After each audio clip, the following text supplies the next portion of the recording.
Hello, my beautiful ducklings. Okay, so this is going to be a movie review on True Story. This movie was executive produced by Brad Pitt, which I did not realize until the credits rolled. It's got Jonah Hill, who plays Mike Finkel. It's got James Franco, who plays Christian Longo, or Chris. And it actually had Ethan Suplee in it, which I did not realize. He's got a very small part in it, but I didn't realize that he was even in it. So first off, the performance in this movie by everybody is absolutely amazing. I love Jonah Hill. I love James Franco. I think he's really funny in that sort of goofy stoner type way where he's just clearly a bad boy. But in this movie, he's not. And then, of course, I love Ethan Suplee, or I wouldn't have mentioned him. So Jonah Hill, again, he plays Mike, and you totally forget that you're watching Jonah Hill. I mean, the character that he plays, he totally like just becomes this character. He's not comical at all. This movie is not comical at all whatsoever. In fact, it's quite sad. But you really just completely forget that you're watching Jonah Hill, and you start to really believe that you're following this reporter. And the same goes for James Franco. There's absolutely no hint of being stoned or drunk or anything. There's no comedy in his performance whatsoever. He's very dark. He's very scary. You find yourself, if you have a bit of a crush on James Franco, like most James Franco fans do, you find yourself quickly getting out of that, oh, he's so mysterious and he's so attractive, to, oh my god, this guy is really messed up.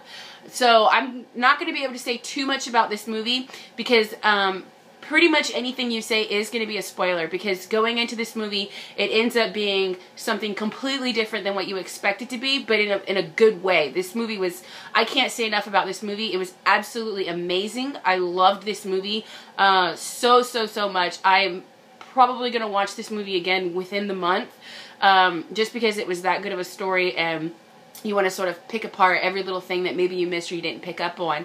I didn't see anything coming in this movie. Usually, I can kind of figure things out probably like an hour before the movie's over or something.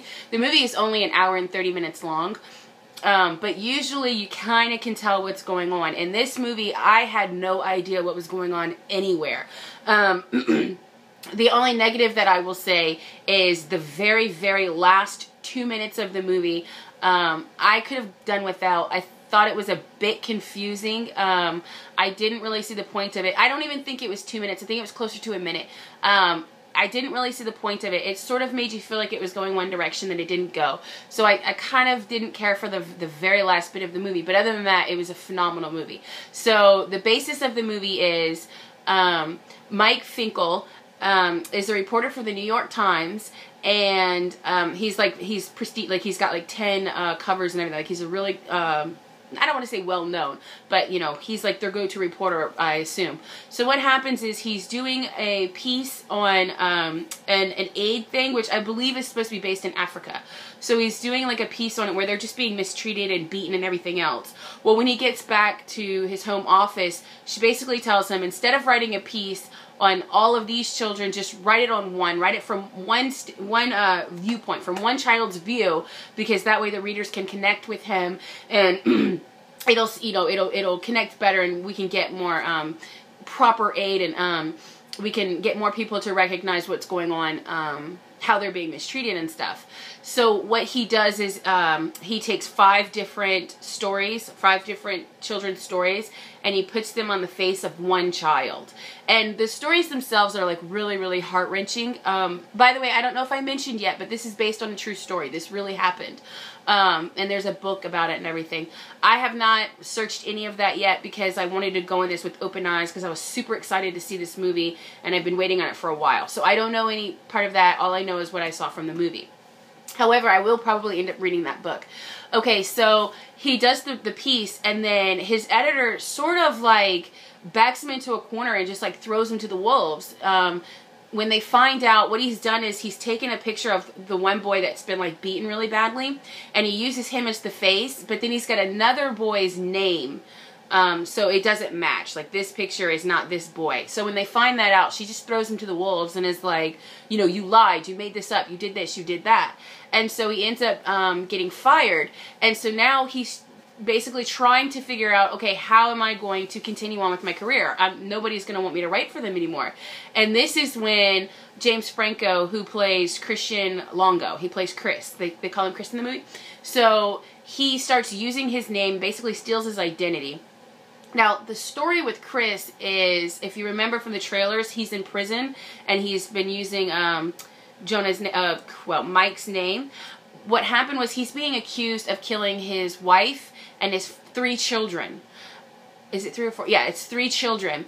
And so Jonah finds out about it because another reporter, who's like just a little local news reporter, I guess paper or whatever, he contacts Mike and is like, you know, this is what happened, yada yada yada, why would he use your name, such and such? And Mike's like, what the heck are you talking about? So he kind of Googles it, and he's like, really? So he writes to Chris, he writes to Chris, and then he goes and he meets with him, and that's how they start corresponding and everything, and they end up writing a book together and everything like that. And then from then on, you're just watching the trial, pretty much. You're kind of watching the trial and the relationship between Mike and Chris, and sort of trying to figure out, you know, did he do it? Did he kill them? Why did he kill them? What's going on?